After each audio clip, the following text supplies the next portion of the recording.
You are listening to chartingwealth.com for Thursday, the 7th of June, 2018. We see stocks are up for the day.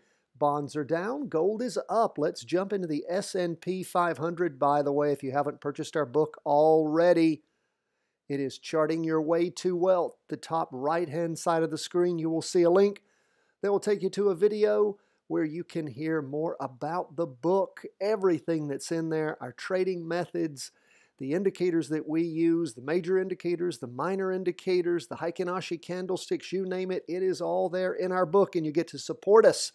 We bring all this to you for free. We do ask if you appreciate what we do, buy our book. It'll be worth every penny you spend in totally understanding what it is we do here. All the training's free at chartingwealth.com. Be sure to sign up for our daily market review. That's what you're listening to right now. It also includes the once-a-week comprehensive review and forecast, links to our trade worksheets, our daily market worksheets, our weekly market worksheet, all you need to become a master charter. Okay, let's jump into these charts. The S&P 500 is going into another week of up movement. And why is that beautiful? Because we had a weekly vertical crossover at the end of the prior week and a jumping in point on Monday. And things continue to move up quite nicely as we go into Thursday, up 0.84%. It is beautiful when you see that happening. We have stair steps going up on the derivative oscillator. Price percent oscillator is heading up on that weekly chart. Look at the two-day chart. It is spiking up nicely on the price percent oscillator, derivative oscillator increasing its energy, going into our third candle moving up after that weekly vertical crossover heading up.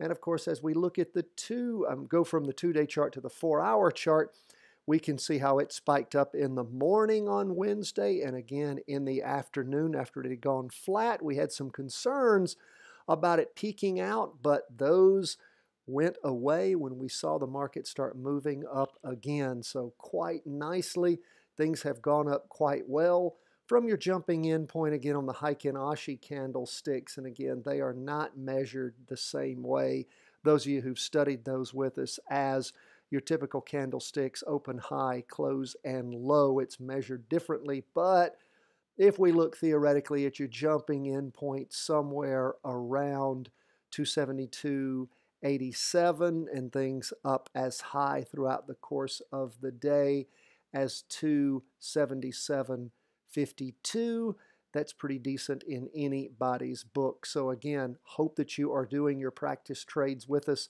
on these weekly vertical crossovers. This is typically the most difficult time of year. Sell in May and go away is that old market adage. And if you can practice and trade successfully this time of year, then of course when the fat fall winter trading zone kicks in, it'll be a breeze for you. So make sure you practice, fill out those daily market worksheets every day.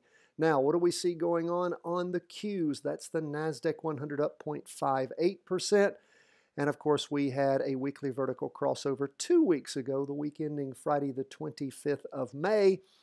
Price movement well above our weekly trend line. We see that going up like stair steps on the derivative oscillator. Price percent oscillator heading up nicely. We go from the weekly to the two-day. And of course, it spiked up nicely in the morning.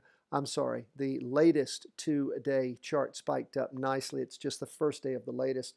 Derivative oscillator heading up, price percent oscillator heading up, going into, hopefully on Thursday, our 6th day of up movement. Price is well above the two-day trend line. We go from the two-day chart to the 4-hour. Things loading up a little slowly on us. There we go.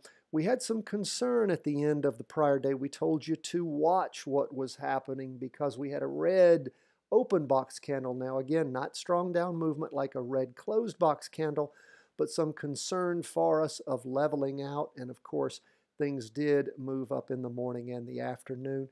Derivative oscillator, however, has gone flat. Price percent oscillator still heading up. So again, just watch where things are on the Qs. We don't want you to lose what you have won. So again, just pay attention once every 4 hours. See what those charts are doing if you're in a Qs trade. Now we go from the Qs to TLT, our 20-year bonds. Remember, we had a weekly vertical crossover going up. Showed some weakness, though, at the very start. Why? Because the derivative oscillator was negative, even though the price percent oscillator crossed over after it had been wishy-washy across the board, crossing down one week and up the next, and that down momentum is what prevented the derivative oscillator from oscillating up immediately.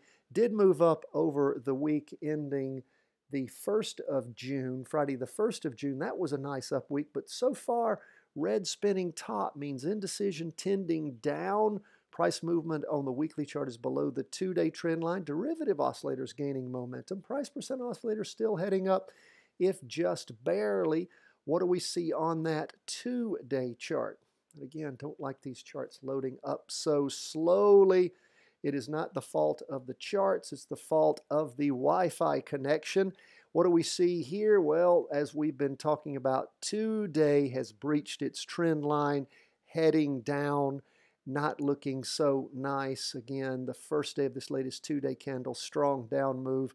Price percent oscillator heading down, derivative oscillator losing momentum. So again, should be shifting. Well, you should have already shifted out of this trade. When you penetrate that 2-day trend line and you start forming red candles, you're looking for every reason possible to get out. Now again, you don't have every reason yet because the 2-day's not crossed over going down. However, when we go to our 4-hour chart, we see that, of course, it crossed over going down back in the morning on Monday the 4th, and then slid sideways Monday afternoon and Tuesday, and then dropped off again on Wednesday.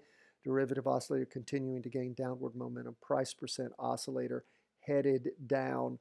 Not so pretty. So again, just continue to watch things. If indeed the 4-hour chart rotates back over going up, as we said yesterday, then of course you could jump back in as long as that 2-day and the weekly are still going in the up direction as they currently are, albeit weak. Okay, now we will stay on the weekly chart and go to our last chart, which is gold. Now gold has been heading down, at least as far as oscillation goes on the price percent oscillator since the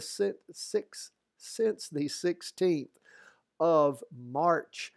Right after that crossover going down, it did spike up for several weeks, although weekly, and then really started pouring down back on the week ending the 27th of April.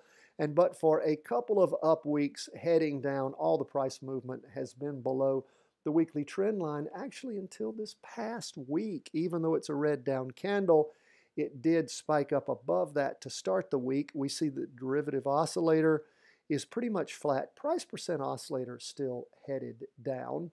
And again, remember, both the 2-day and the weekly are in confirmed down moves. We look at that 2-day chart, we can see that it appears to have bottomed out somewhere around about the 122.30 mark, went up a little bit and then really sideways. So far, the latest 2-day candle, only the first day into that, is a green spinning top, means indecision tending up.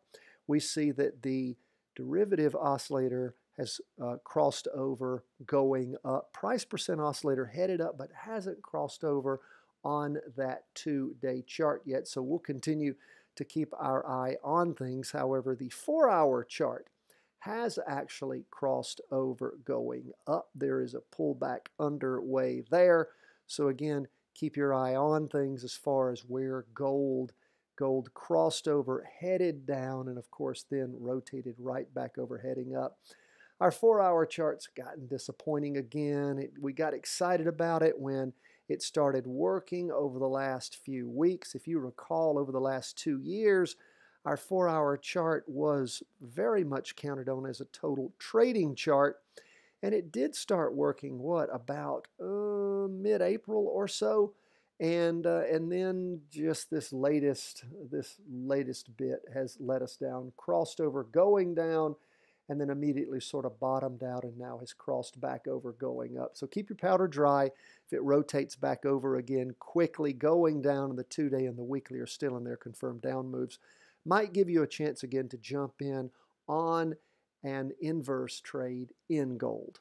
That is a put play, because it's really hard to find any reasonably priced inverse fund in gold since the bid-ask are too far apart. That's the way you tell liquidity. In fact, we talk about that in the book as to how you determine liquidity in one of the later chapters. So again, if you don't have a copy of our book, please make sure to go to the website. You will see under all of our daily market reviews a link to where you can purchase it. Thanks so much, my friends. God bless from the whole team here at Charting Wealth World Headquarters.